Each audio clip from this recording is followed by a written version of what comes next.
The Secret School by Avi, Chapter 3.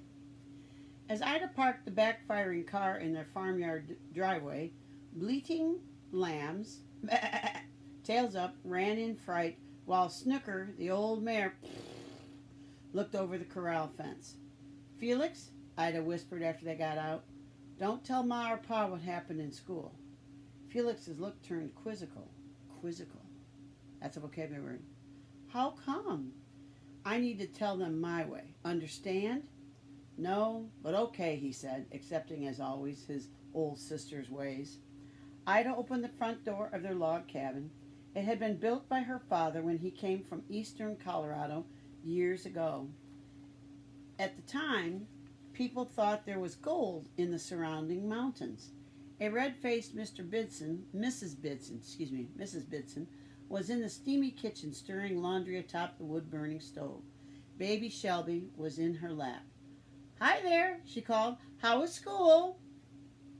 Fine, Ida said glumly. You sure? Yes.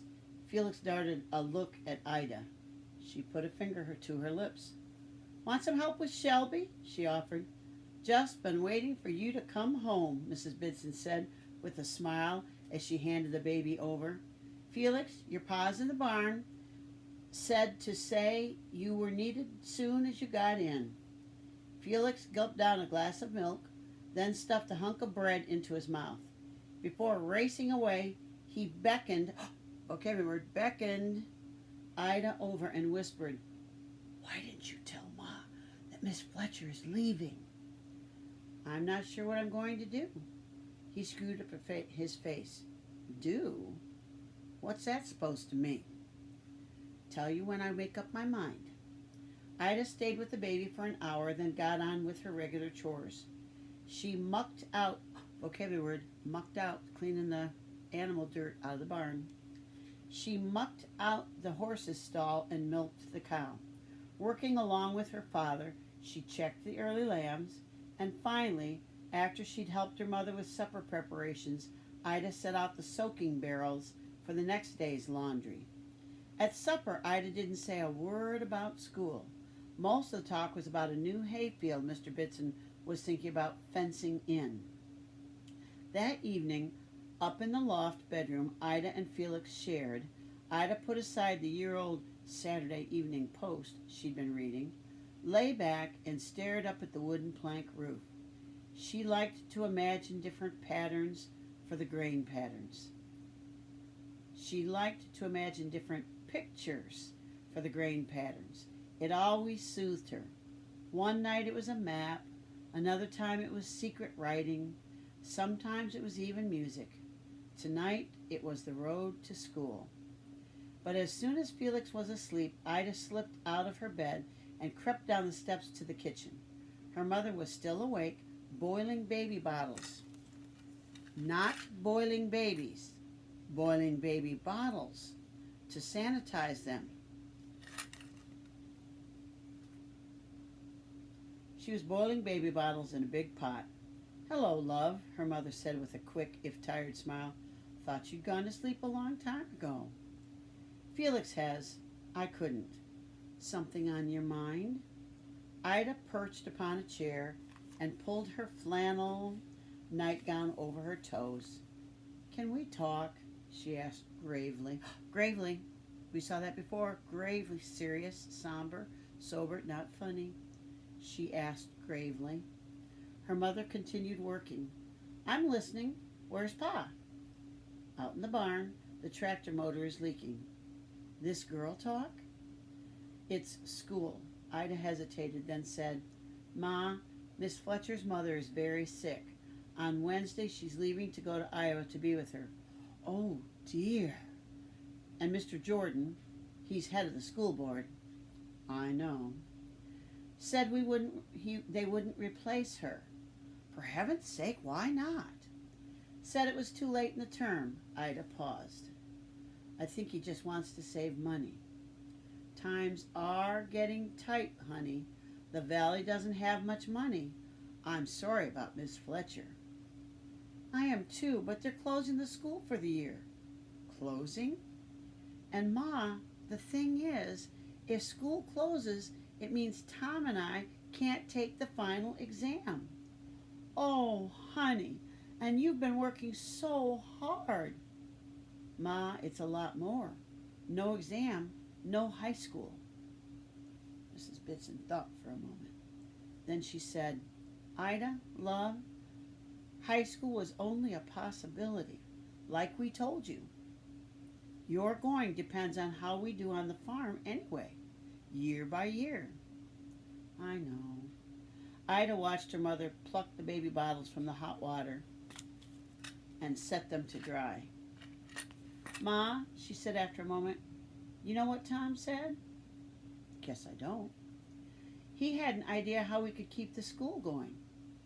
How? Said I should be the teacher. Mrs. Bitson looked around. You mean you teaching? Ma, I've been going to school almost forever. I guess I should know how to do it. And you know I've always wanted to be a teacher. Think they'd hire you? Ida shook her head. Not for money. I don't understand. Just doing it. Mrs. Bitson sat down, all attention now. Honey, you're only 14. No one needs to tell me how smart you are.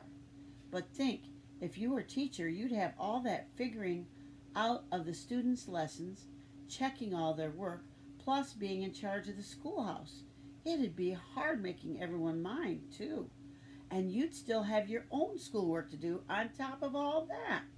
What do the other children have to say? Don't know. It was Tom's idea. I'd never even thought about it before he mentioned it. Well, Tom's sweet on you. Ma, of course he is. Anyway, that doesn't have anything to do with it. Maybe, her mother said with a quick smile. As for you teaching, I suppose it might work, but only if the other children went along. And I guess you'd need to speak to Mr. Jordan. Ida winced. Winced, vocabulary word, look that up. Why him? Like you said, Mr. Jordan's head of the school board. You'd need his permission, wouldn't you? Ida remained still for a moment. Then she said, I guess, but do you think I should even try being teacher? You're set on trying to get to high school, aren't you? Ida nodded. And you need your exam to do it, right? Ida nodded again. Ida, your getting to high school would be a family first, but you got to keep in mind what your pa told you. If you go, we'd still need to pay for your room and board in town. And even though Felix is getting older, he's only 7. Keeping things running around here is going to be harder without you. I'd be home weekends, when the snow lets you. Ma, it's just now I'm talking about. Maybe I won't tell Pa what I'm doing. Mrs. Bitson frowned. Not sure I like that. The point is, your chores won't ease up none, even if you are the teacher.